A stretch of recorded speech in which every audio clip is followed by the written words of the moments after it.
যে 1 লক্ষ টাকা মহালক্ষ্মী যে প্রকল্প, বছরে 1 লক্ষ টাকা, মাসে 8,333,000 টাকা পার মহিলার একটা পরিবারে ঢুকবে।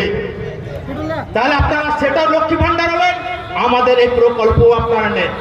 সেই হিসাবে আমি বলতে চাইছি, আজকে মৌলভী মুয়াজ্জেমের ভাতার কথা উঠলো, আপনারা লক্ষ্য করবেন কলকাতার গরুতলা ইসলামিক লাইব্রেরি থেকে আপনারা একটা বই নিতে পারেন। ইসলামিক সম্বন্ধে অনেক কিছু বলা থাকে, সেই বইয়ের মধ্যে পেয়ে যাবেন যে আমাদের এর ভাড়া দিচ্ছে লক্ষ্মী মৌলভী মুয়াজ্জেমদের যেটা ভাতা দেওয়া হচ্ছে সেটা ওয়াকফ বোর্ডের সম্পত্তি থেকে দেওয়া হয়। আমাদের কথা হলো যে আজকে 2,000 বা 3,000 দিয়ে বড় কথা নয়।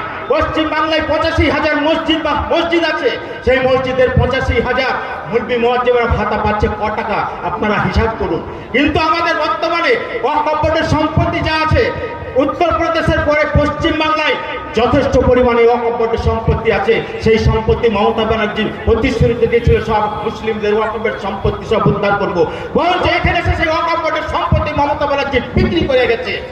সেখানে আমরা কি দেখলাম, আজকে যদি বলি যে আজকে 4,000 5,000 টাকা ভাতাটা বড় কথা নয়, যদি 10,000 20,000 22,000 বলি এ কথা নয়, 22,000 টাকা করে, যে 22 লাখ টাকা, 22,000 বলছি, 22 লাখ টাকা যদি একটা মৌলভী মুয়াজ্জেমকে ভাতা দেওয়া হয়, তবুও ওয়াকফ বোর্ডের সম্পত্তি থেকে বছরে 10,500 কোটি টাকা ওয়াকফ বোর্ডের ফান্ডে জমা হবে। আপনার দেখে নেবেন এটা।